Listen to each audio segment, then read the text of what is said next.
The Zarkith Dominion believed humans were weak. They believed no one would stop them. On a quiet space station far from Earth, the Zarkith made a terrible choice. They captured 10 human travelers who had entered their territory by mistake. These humans were not soldiers. They were not criminals. They were ordinary people, teachers, doctors, engineers, and even a child. But to the Zarkith, they were just intruders. There was no trial, there were no questions. The humans were taken to a metal platform outside the station. They were lined up under the stars.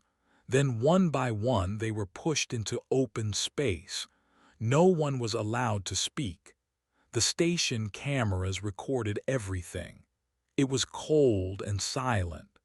The stars watched as 10 lives ended in darkness. The Zarkith called it a lesson. They thought they were teaching humans to stay away. They believed no one would find out. But one of their guards made a mistake. He leaked the video online. The clip traveled fast from one network to another. Within days, Earth saw what happened. People all over the world were shocked. Some cried, some sat in silence, others grew angry. The video showed 10 people, helpless and alone, lost in the emptiness of space. One of them was just a little girl. She stood between the adults, looking scared. That image stayed in everyone's mind. Earth began to search for answers. Who were they? Why were they killed? What did they do wrong? The truth came out. These people had done nothing wrong. They had families, they had dreams, and now they were gone. The Zarkith still did not care. They laughed at human sadness. They called humans soft and weak. But they did not understand what they had done. They did not just kill 10 strangers. They started something much bigger. Because Earth does not forget, Earth remembers. And Earth was getting ready to respond. The 10 people who were taken from the Sky Station were not famous. They were not powerful leaders or brave soldiers. But each of them had someone who cared deeply about them. Each of them mattered. They were not just numbers. They were loved. They were known. And when they were taken, the world changed. The first person was a young woman named Mara.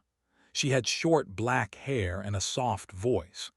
She was 23 years old and worked in a small music store on Mars. She loved to sing, especially songs from Earth. Her dream was to become a music teacher for children on the outer colonies. She had just won a contest and was invited to perform on Europa, one of Jupiter's moons. Her older sister, Lyra, was a scientist. Lyra built safety shields for deep space ships. She was known for designing systems that saved lives during solar storms. When she learned that Mara was one of the 10 people executed, she stopped working. She closed her lab. She sat for days in silence, staring at the wall, holding her sister's last letter. The second person was named Theo. He was a repair worker who fixed engines for colony ships. He had a quiet smile and strong hands. Theo had spent his life helping others travel safely.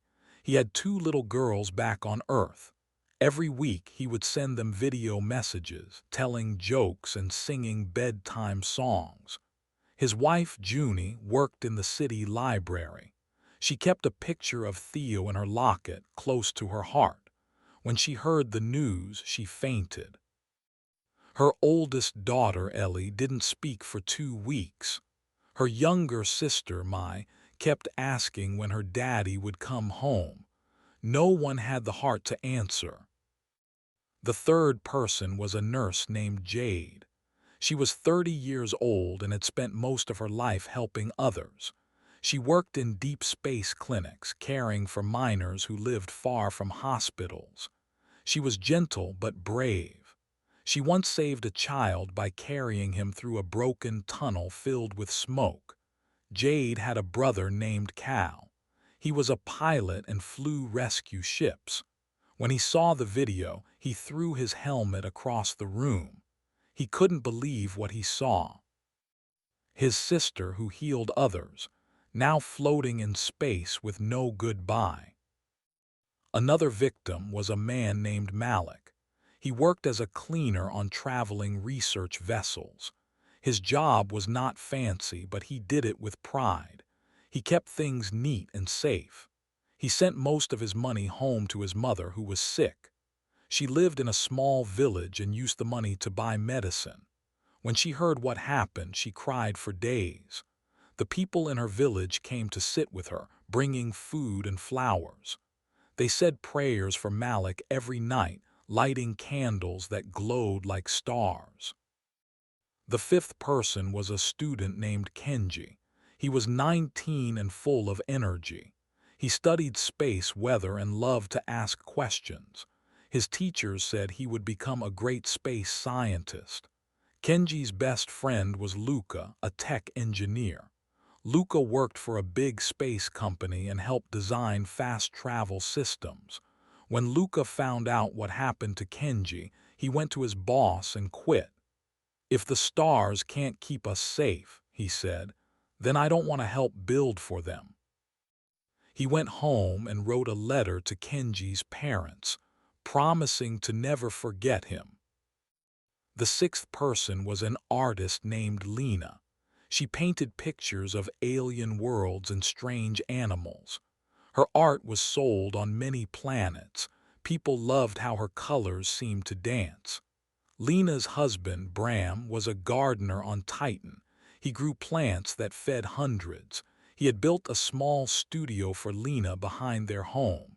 She painted the moons of Saturn there. When Bram watched the video of her death, he didn't speak for hours. Later, he burned her last canvas. It was a picture of stars in a warm sky filled with light. He couldn't look at it anymore. The seventh victim was named Raffi. He was a history teacher and loved to tell stories about Earth's past. He was traveling to a new colony school to teach children who had never seen Earth. Raffi had a wife, 2 brothers, and an uncle who raised him. They all lived in a house by the sea. Every evening they would watch the sun go down and talk. When Raffi died, the house went quiet. The ocean still moved, but no one sat outside. His youngest brother placed a stone at the edge of the water with his name carved into it. The waves touched it gently, like a goodbye. The eighth person was a cook named Sanvi. She made warm meals for crews working in cold metal ships. Her favorite dish was sweet potato stew, and everyone said her food made space feel like home. Her cousin, Tima, was a space farmer. She grew vegetables in giant greenhouses floating between planets. When she heard about Sanvi, she stopped planting. She sent all her crops to hospitals and shelters, saying, "Feed them." My cousin would have liked that. The ninth was a man named Nico. He was a space cleaner who helped clear old satellites and debris from busy orbits. He was young but worked hard. He once saved a passenger ship from crashing into broken metal floating near Mars. Nico's father was a judge. His mother was a shipbuilder. They had always warned him that space could be dangerous, but they never imagined it would be this cruel. They started a group called Voices of the Lost, where families could share their stories. Within a week, hundreds joined. And the 10th person was Anna. She was just 6 years old. Her mother had died when she was a baby. Her father lived on a distant mining station and had sent for her. She was flying with a small group, cared for by strangers who promised to keep her safe. Her favorite toy was a stuffed fox named Reddy. She carried it in her bag. In the video, she was holding someone's hand. That person was Mara.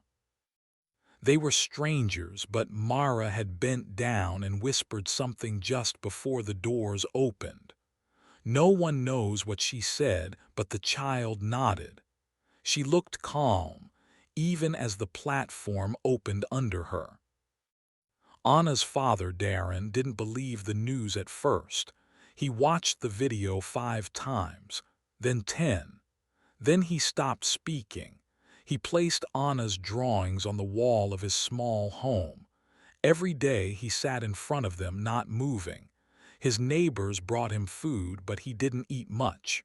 One day he stood up and said only one word: enough. Each of these 10 people was connected to someone important. Not powerful because of money, but powerful because of love, talent, and honor.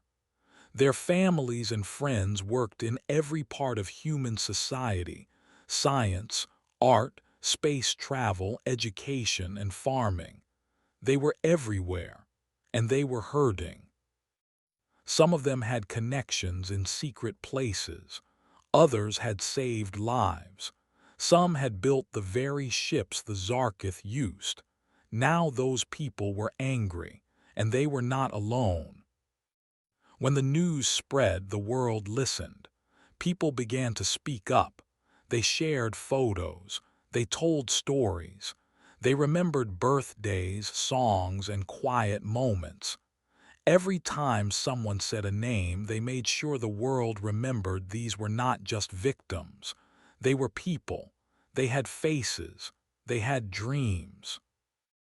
On Earth, a garden was planted with 10 special trees, one for each life. On Mars, a music group wrote a song called Stars We Lost. It was played in every colony. On Luna Base, workers held a moment of silence at noon every day. Across the planets, lights were turned off for 10 minutes to remember the 10 who were taken. The Zarkith thought they had destroyed 10 names, but those names were growing louder. Those names were becoming banners, songs, and stars.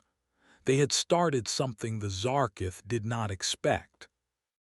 Each person who died had someone who would never forget, and those people were not just going to cry. They were going to act. That was the biggest mistake the Zarkith made. They didn't just hurt strangers. They hurt the wrong people. At first, the world was quiet. After the 10 humans were killed by the Zarkith Dominion, many people cried. Many were angry. Some didn't speak at all. But the silence did not mean people gave up. It meant they were thinking. It meant something was coming. Across Earth and its colonies, something began to rise. It started small, like a whisper in a storm. 1 week after the video was released, a Zarkith patrol ship went missing. It had been guarding a trade path near a human colony. The ship disappeared without sending a signal. The Zarkith said it was probably a storm or an accident. They told their people not to worry, but they did not find the wreckage. No smoke, no crash site. It was just gone. 2 days later, a station owned by the Zarkith stopped working. It was a small base near an asteroid belt. The base went dark. Every system failed. The guards tried to call for help, but their messages were blocked.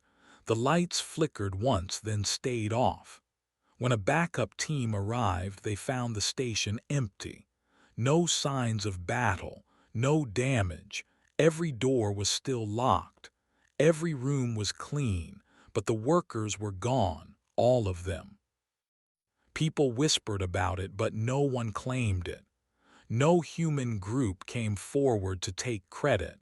No message was sent. It was just another silence. But this time it belonged to the Zarkith. Next, strange errors began to show up in the Zarkith systems. On their homeworld, files began to vanish. Machines made mistakes. Maps changed without warning. One Zarkith pilot crashed into a moon because his screen showed the wrong location. When engineers opened the ship's memory, they found strange words in human language written deep inside the code. The words said, "We remember." That's when the Zarkith began to notice something. This wasn't random. It wasn't bad luck. It wasn't a natural problem. Someone was doing this, and they were doing it on purpose. Some said it was hackers. Others said it was spies. A few said it was ghosts. But it wasn't ghosts. It was people. People who were angry. People who had lost someone. People who were not going to stay silent. Earth did not send an army. Earth did not fire a single weapon. But small things began to happen all over the galaxy. Cargo ships changed their paths. Stations refused to accept Zarkith goods. Repair crews didn't show up for Zarkith jobs. Human miners stopped sending metal to Zarkith factories. Even music and movies made by humans stopped playing in Zarkith systems. The stars were turning away from them. The Zarkith Dominion laughed at first.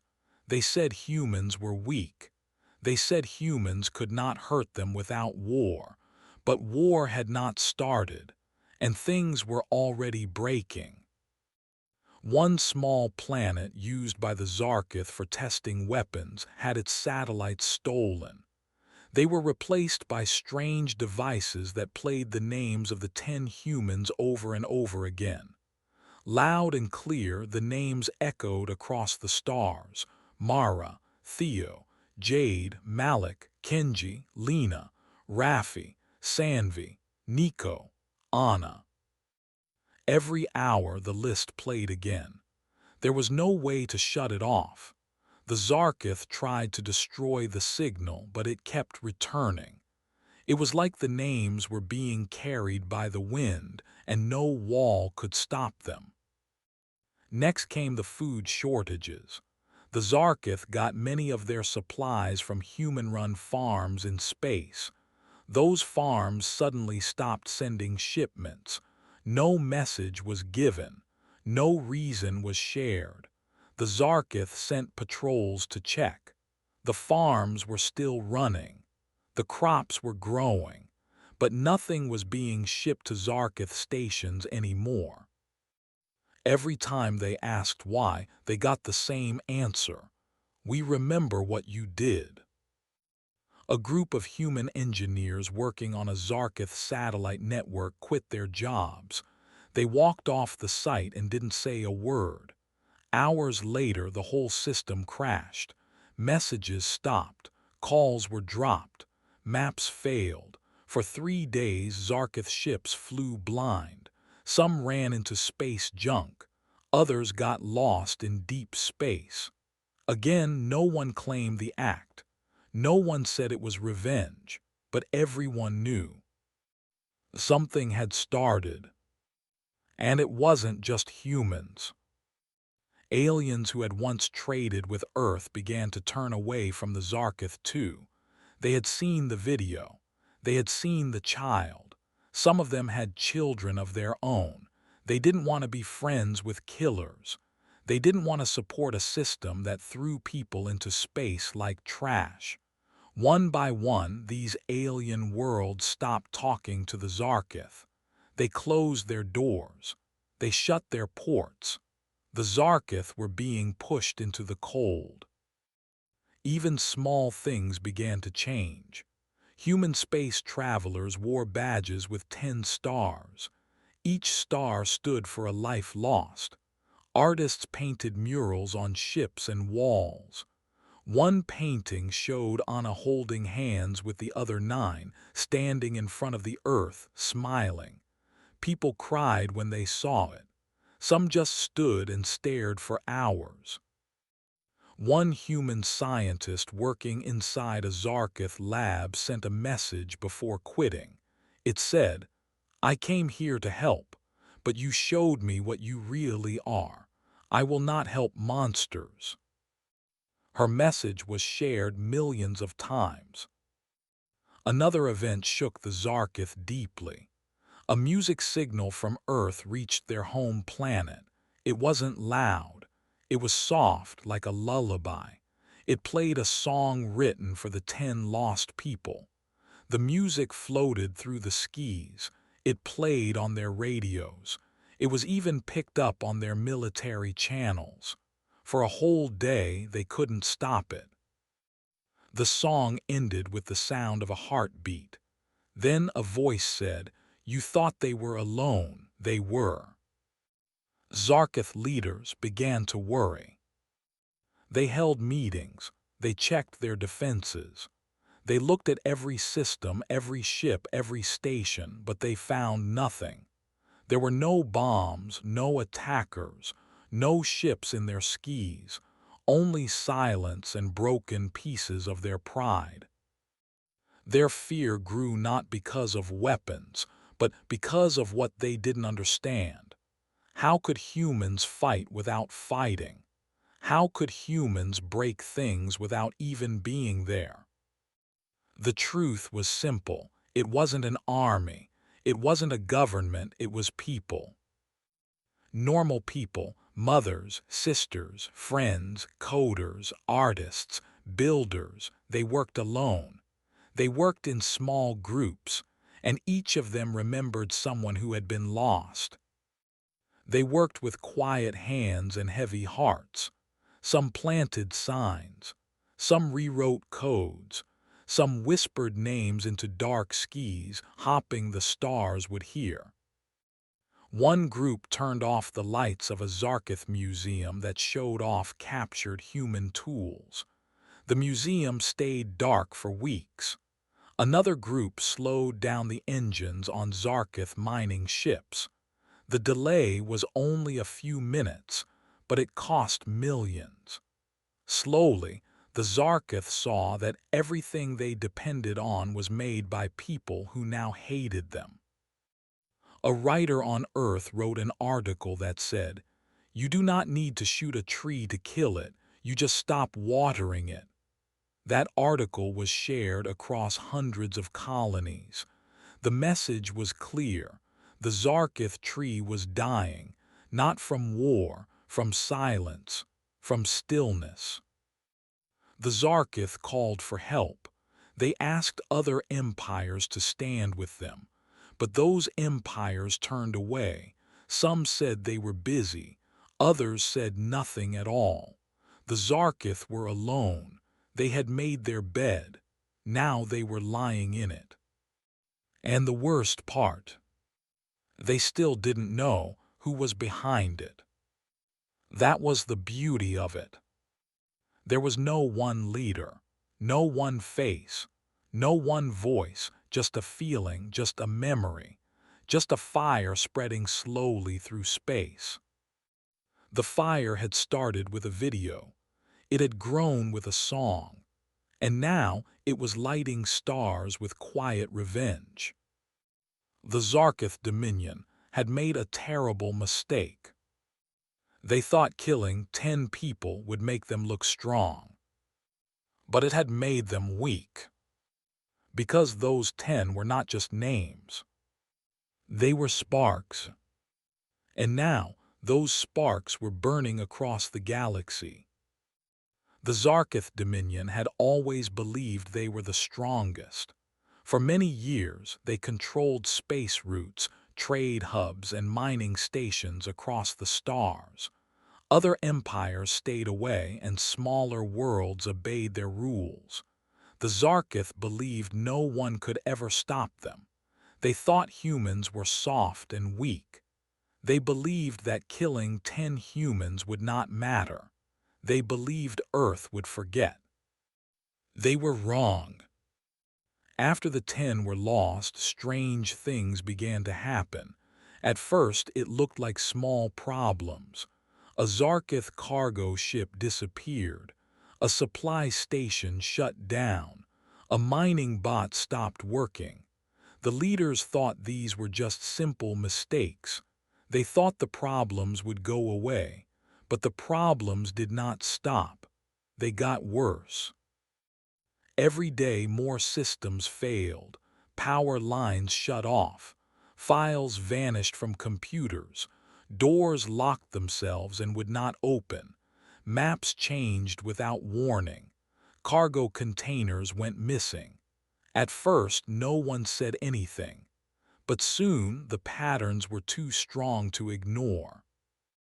One man started to notice. His name was Commander Varn. He had worked with the Zarkith military for over 30 years. He was quiet, serious, and very smart. He didn't talk much, but he saw things that others missed. While other leaders shouted and blamed their workers, Varn stayed calm. He began writing everything down, every missing ship, every broken system, every power failure.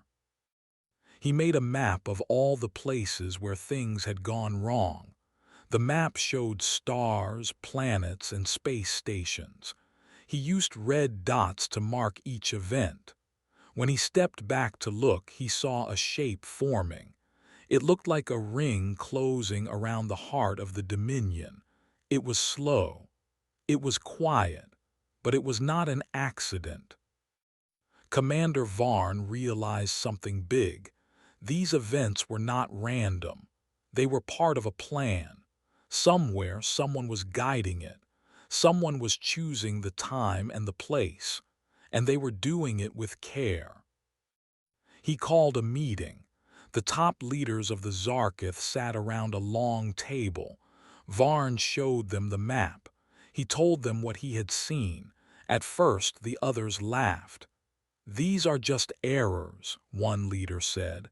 "Old machines break," another added. "Humans are too weak to plan something like this." Varn stayed quiet. Then he pulled out a second map. This one showed human colonies, trading posts, and travel paths. He placed it on top of the first map. The room went silent. The red dots from the first map matched the human locations on the second. That could not be a mistake. The leaders leaned in closer. They saw it too. The pattern was real. Someone was attacking them not with weapons but with silence, not with fire but with skill, not with soldiers but with shadows. Someone was planning each move with care and patience. Varn pointed at one spot. This station lost power 3 days after its last human worker left. No repairs were ever made. A week later, it was offline. He pointed again. This trade route stopped working after human pilots quit. Ships crashed. Nothing was fixed. He looked at the others. This is not chaos. This is design. Now the leaders grew nervous. They had always prepared for war. They had built large ships. They had trained strong fighters. But this was not war. This was something else. This was quiet revenge. They sent messages to their engineers. They ordered full checks on every system. The results were worse than they feared. Many computers had been changed. Some had strange codes inside them. Some systems no longer followed commands. Machines made mistakes that no one could fix. Even the military networks had holes in them. Some had been sending data to unknown places for months. Then came the reports from the outer zones. Ships were disappearing faster. No alarms, no calls for help, just silence. Stations were going dark. Resources were missing. People were leaving their posts. Some even sent secret messages to Earth. These messages were short and simple. "I want to help. I'm sorry. We didn't know." One message from a Zarkith officer read, "We thought we were stronger, but we were wrong. We are falling apart." The leaders of the Zarkith did not know what to do. They could not fight an enemy they could not see. There were no armies, no fleets, no flags, just silence, just broken systems, just fear. Every night the words we remember showed up in new places, on screens, inside reports, on walls. The words were short but powerful. They made soldiers stop. They made commanders worry. They made leaders wonder what would happen next. The worst part was that no one knew who was behind it. Some thought it was hackers. Others said it was spies. A few even said it was ghosts. But most knew the truth. It was people. Normal people. People who had lost someone. People who were angry. People who would not forget. A pilot named Crawl left a note before leaving his post. I flew for the Zarkith. I served with pride, but I saw the video. I saw the girl. I saw what we did. I will not fly again.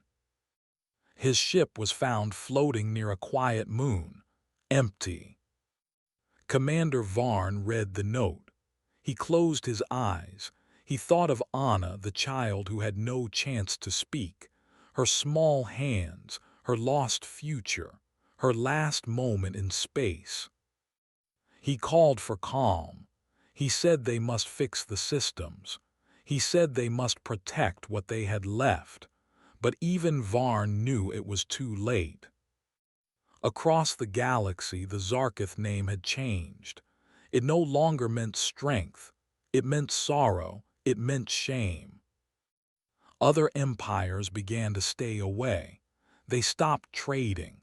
They closed their doors. They said, "We do not support monsters." In one market, a worker painted over the Zarkith flag. In another, a singer refused to play for Zarkith guests. In a school, a child asked, "Why did they kill the little girl?" No one had an answer.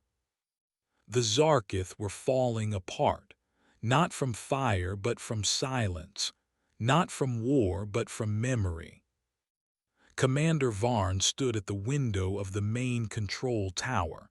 He looked at the stars. Once they had felt like a prize. Now they felt far away. He thought of the 10 people. He thought of their families. He thought of the faces on the video.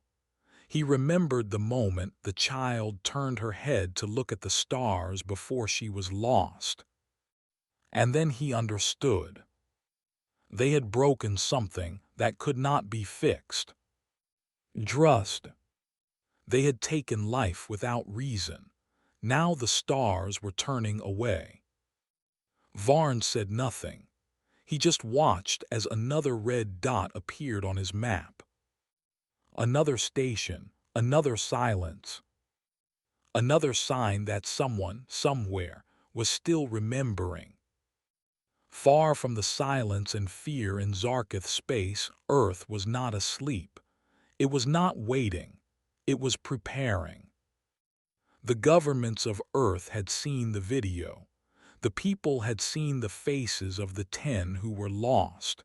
They had watched the child fall into the stars. They had heard the silence, and they had not forgotten. But Earth did not shout. It did not send ships. It did not start a war. Instead, Earth met in quiet rooms. The leaders did not bring cameras. There were no flags. There were no speeches. They brought their pain. They brought their anger. But most of all, they brought their purpose. They were not there to talk. They were there to act. Some leaders had lost someone they loved. One had lost her cousin. He was the man who cooked meals in space. Another had lost his daughter. She was the painter. A third had lost his brother. He was the space cleaner. Every person in that room knew one of the 10. But even those who had not lost someone still carried the weight. They knew the pain of their people. They heard the cries. They read the messages. They saw the candles burning in windows across every city, every station, every colony. So they made a plan. It was not written in one book.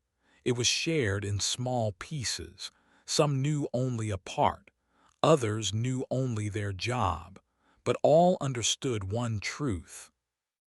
Earth would never let this happen again. They began by choosing the quiet ones, people who worked in shadows, people who fixed machines, people who wrote code, people who made things work. These were not soldiers. These were engineers, builders, thinkers, and makers. They would be the first wave. The leaders called it Project Memory. The goal was simple: remind the Zarkith of what they had done and take back what they had stolen. Earth didn't want their planets, it didn't want their ships, it didn't want revenge and fire, it wanted respect and justice. The first part of the plan was to stop helping. For years, humans had worked inside the Zarkith Dominion. They ran their machines, they cleaned their ships, they wrote their software, they delivered their food. Now all of that stopped, quietly, secretly, without warning. The people left. One by one, human workers resigned. Some walked off jobs, some vanished, some simply turned off the lights and never came back. The Zarkith didn't notice at first, but the systems began to feel it. Without humans, the machines slowed down. The stations grew quiet. The programs broke. The second part of the plan was to plant reminders. All across the Zarkith world, little messages appeared. On screens, on walls, inside songs, inside data files, always the same words. We remember.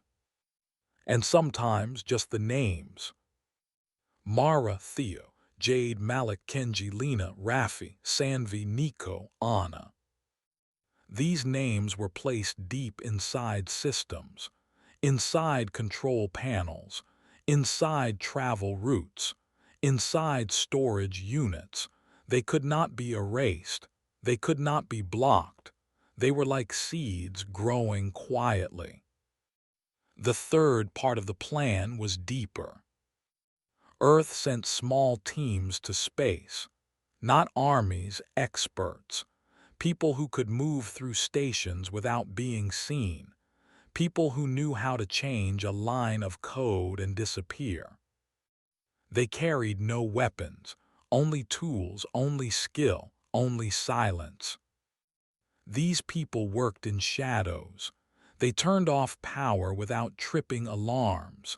They slowed down fuel lines. They froze bank accounts. They made Zarkith systems forget passwords. They caused doors to open when they should stay closed and lock when they should open. They were the ghost fingers of Earth. The fourth part of the plan was unity. Earth reached out to other worlds, planets and people who had been hurt by the Zarkith in the past. Many of them had stories. Stories of lost land, stolen goods, broken promises. Earth listened. Earth shared its own story, the story of the 10. Together they made a circle. They began to close the Zarkith out. They stopped trade. They cut ties. They turned off support. One world even sent a message straight to Zarkith leaders. It said, "We saw the child. We saw your face. Don't call us again." Earth never told the full plan to the public. Most people didn't know the details, but they could feel it. They could see the signs. Ships stopped flying to Zarkith space. Goods stopped moving. News stations stopped playing Zarkith stories. Even human music changed. A group of young artists released a song called 10 Stars. It was quiet, sad, beautiful. It was played in every colony, every station, every home. The last note was a heartbeat, followed by silence. Another singer created a song with only names. No music, just voices one by one saying the 10 names. Some cried when they heard it, some stood in silence, some joined in. Even children joined the plan in small ways. In schools, they wrote the names on paper stars. They placed them on walls and windows. Some drew pictures of Anna. Others wrote letters to her, letters that were placed inside rockets and sent into the sky. "Dear Anna," one letter said, "we miss you. I wish I could have been your friend." In secret labs on Earth, more experts worked on digital tools. They built programs that could hide inside Zarkith systems. These programs did not destroy. They did not break. They just listened. They gathered data. They passed it along. And when the time was right, they spoke. Sometimes a Zarkith commander would be writing a report, and the report would change. The words would twist. They would say, "Where is Anna?" or "We see you." A banker would log into his account and find all the credits gone, replaced with the names of the 10. A guard would walk down a hallway and see pictures drawn in light on the wall. 10 people standing under a sun. It was not magic, it was Earth. All of it. Every message, every silence, every glitch. All of it was Earth's answer to the killing. Earth had become a mirror. It was showing the Zarkith who they really were. And the Zarkith didn't like what they saw. Back in the planning rooms, Earth's leaders met again. They did not smile, they did not cheer. One leader stood and said, "This is not revenge, this is respect. They took life without reason. We give memory with purpose." Another added, "They wanted silence. We give them voices." A third said, "They erased 10. We write 10 million." And so the plan grew. It was no longer just about systems. It became about truth. Earth began to collect every story it could about the 10 who were lost.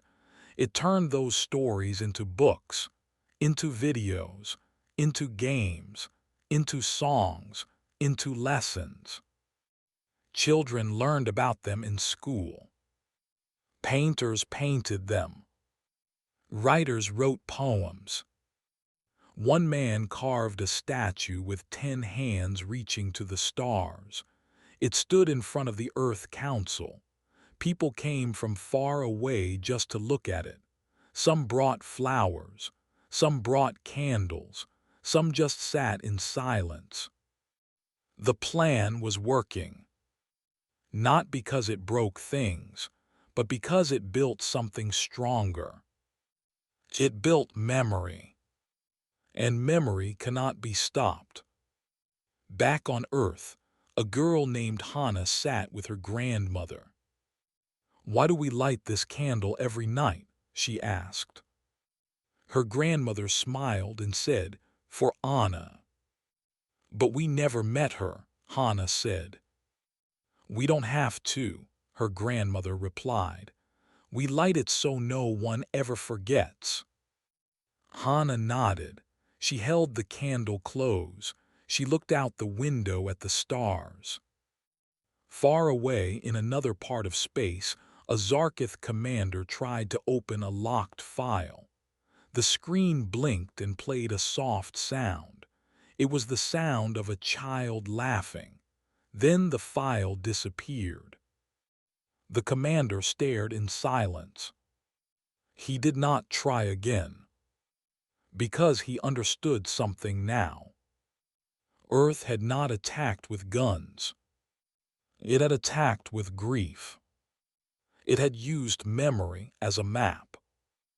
It had used love as a weapon. And the stars would never be the same. The plan from Earth had been careful, slow, and quiet, but now it began to grow faster, stronger, and more focused. The world was no longer only remembering the names of the 10 who were lost. Earth was now taking steps that reached into the heart of the Zarkith Dominion. These were not loud attacks. There were no giant space battles, no fire in the sky. These attacks were soft, smart, and quiet, but each one hit hard. It started with the outposts. Zarkith outposts were spread across many planets and moons. Some were small, others were large. They helped the Zarkith move their goods, guard their space routes, and watch nearby worlds. But suddenly, one by one, these outposts began to go dark. At first, the Zarkith thought it was just another power issue. But when soldiers arrived to fix things, they found empty halls. Computers were still running. Lights were still on. But the people were gone. No signs of a fight. No blood. No damage, just quiet. In some outposts, strange messages were left behind. On walls, someone had written, "This place belongs to memory now." On a control screen, the names of the 10 humans slowly blinked, one after the other. It was like a ghost had walked through the building and taken control. The soldiers didn't stay long. Soon after, other outposts started to fall. Some were shut down from the inside, doors locked, power turned off. The lights stayed dark. Others were taken over by workers who had once been loyal to the Zarkith. These workers refused to follow orders. They opened airlocks and flew away in stolen ships. They left behind only one sentence: "We choose Earth." Zarkith commanders sent help, but the more they tried to fight, the more they lost. It was like trying to hold sand in their hands. Every time they thought they had control, something else slipped away. One station, once used to refuel warships, sent a strange signal. When Zarkith officers arrived, they found the fuel tanks empty. Not spilled, not stolen, just missing. All that remained was a note painted on the wall. "No fire today, just silence." Across the stars, Earth's quiet teams kept moving. They never stayed in one place too long. They never made big explosions. But everywhere they went, something broke. A cargo bay froze shut, locking millions of credits worth of supplies inside. A military ship flew in circles because its maps had been changed. A storage unit opened and released hundreds of tiny stars into the sky, each one shaped like a face. And always, somewhere, the words returned, "We remember." One Zarkith officer, Commander Jurak, tried to stop it. He sent hundreds of soldiers to a station near the edge of their space. The soldiers arrived with full gear, ready to fight. But when they stepped inside the base, they heard soft music playing. It was a lullaby, the same lullaby that had played in the video, the one the man sang to his daughters. The soldiers froze. No one could move. One by one, they dropped their weapons. Some cried, some knelt. A few walked away without a word. They knew they could not fight music. They could not fight memory. The next day, the station turned off forever. Zarkith leaders grew desperate. They started locking their systems. They built firewalls. They hired coders to clean the machines, but every time they cleaned one line, another changed. It was like trying to catch wind. The systems would not listen. And then something new happened. A full warship, one of the largest in the Zarkith fleet, stopped moving. It had been flying toward Earth's side of space. Then, in the middle of the journey, the lights went out. The engines died. The screens showed only one image, 10 stars shining in a circle. The captain tried to restart the engines. Nothing worked. They called for help. No one answered. They floated in space for hours, powerless. Finally, when the ship was nearly out of oxygen, the engines turned back on. The crew was silent for days afterward. They said they had seen something outside the ship, faces in the stars. The captain quit. She never flew again. Other ships faced the same problem. One by one, their systems failed. Some lost gravity. Some spun in circles. Some were guided back home by invisible hands. And no one could say who was behind it. Because no one saw the attackers.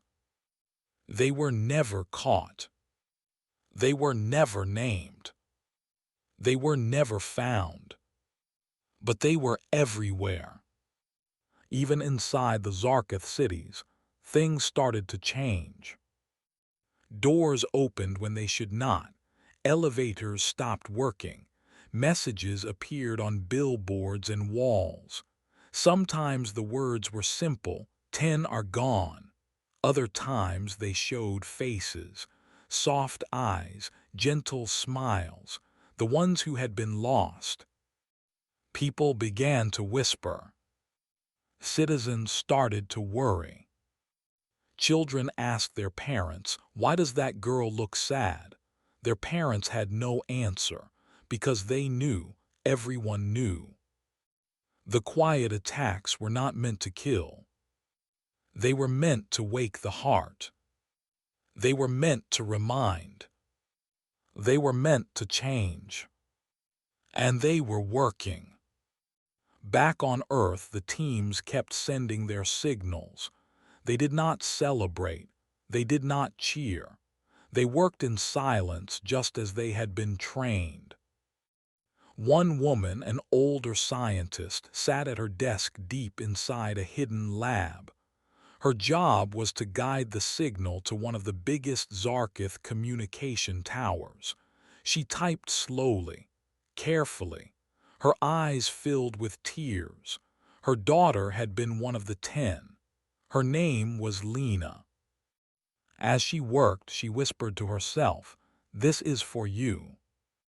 The signal reached the tower. The tower went dark. For 7 hours, the Zarkith could not speak to their ships. For 7 hours, they were alone. When the tower came back online, it played a voice. It was Lena's voice, recorded long ago when she was alive. "I hope you're having a good day," she said. "Remember to be kind." That was all. But it was enough. The Zarkith did not sleep that night. Their leaders met in secret. They tried to understand what was happening. They argued. They blamed each other. Some said it was Earth's government. Others said it was rebels. But no one could agree. Because the attacks were too perfect. Too clean. Too kind. And yet too powerful. One leader said, "They are not using fire, they are using feelings." Another said, "They are not trying to win, they are trying to teach." And the most quiet leader in the room, a woman named Tareth, said, "They are not here to destroy us, they are showing us who we have become." The room fell silent. Because deep down, they all knew she was right. Earth had found a new way to fight, A way that was soft on the outside but strong inside. A way that used memory as a weapon and love as a shield. A way that reached the soul. And the Zarkith could not stop it. They tried to block the signals. They tried to erase the names. They tried to hide the stories. But it was too late. The stars were filled with memory. The sky was filled with voices. And the quiet attacks continued. On one moon, the lights turned off. When they came back on, a painting had appeared on the wall. 10 people standing together, holding hands. Behind them, the earth rose like a sun. On another station, the food machine stopped. When they restarted, the food was shaped like stars. Even in space, where nothing is supposed to live forever, the names of the 10 could now be heard in the wind. The quiet attacks had become something greater. They had become a message. One that could not be forgotten. One that did not need war to be strong.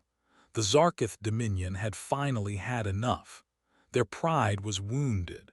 Their systems were broken. Their people were scared.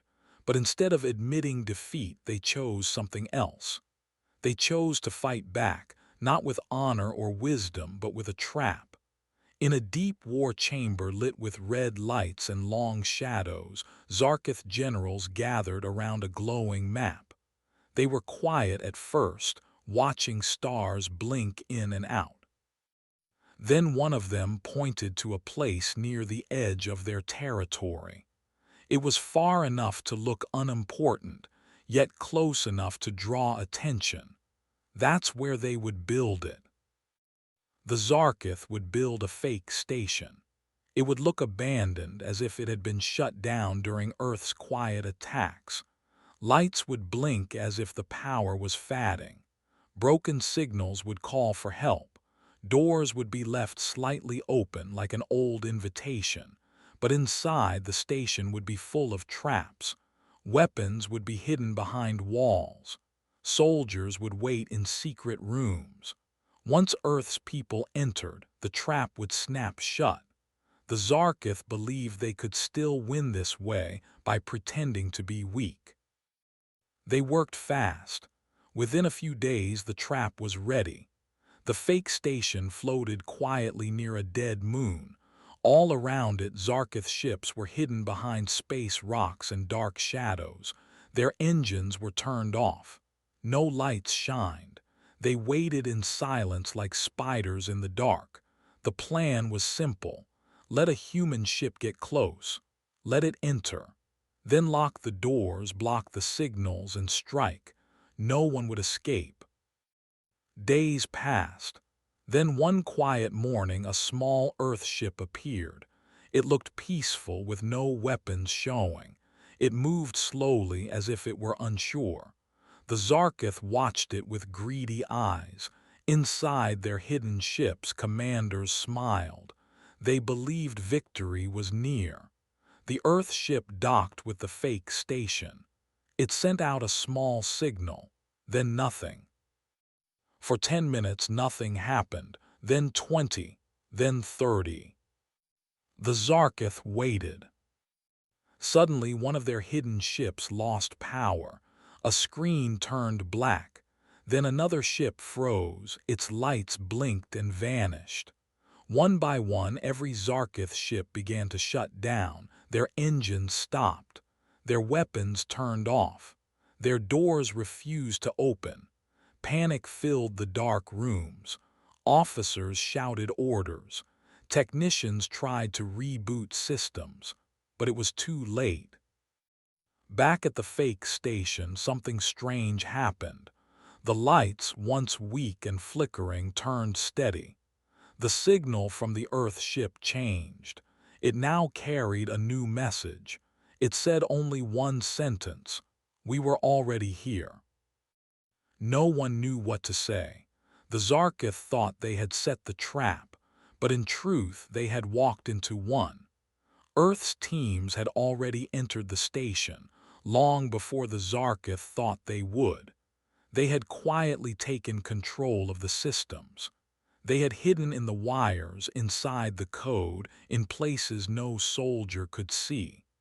While the Zarkith waited for an attack, the humans had already ended the battle. In one command room, a Zarkith general stared at a frozen screen. His reflection stared back. Behind him, red lights flashed. A message crawled across the bottom of the screen in slow, white letters. "We remember. You forgot. Now we remind you." No weapons were fired. No blood was spilled. But the Zarkith lost more than they ever expected. They lost power. They lost control. Most of all, they lost the one thing they still believed they had: fear. The humans did not fear them. That was now clear. And if fear was gone, then so was their strength. All across their empire, word spread.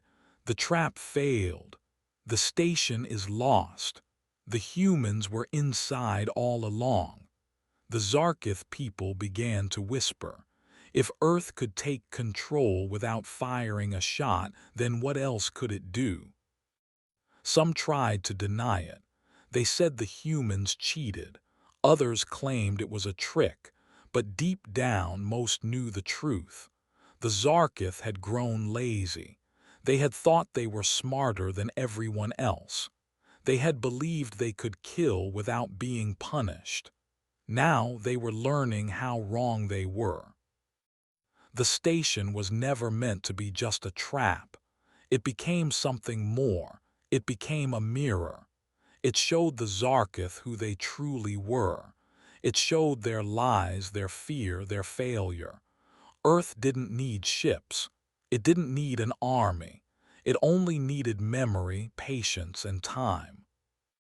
From that day on, Zarkith commanders were no longer proud. They walked slower. They spoke softer. They knew they were being watched. They knew that behind every screen, inside every code, a quiet voice might whisper, "We see you." That voice was not angry. It was not cruel. It did not yell. It did not scream. It simply reminded them that Earth had not forgotten the 10, and it never would. In one quiet room aboard the station, a song played. It was soft and warm, a lullaby, the same one heard in the old video. It drifted through the halls like a memory. Soldiers stopped and listened. Some wept. Some fell to their knees. For the first time, they felt something they had not felt in years: shame. The trap was closed. But not on the humans. It was closed on the ones who thought they could kill and walk away.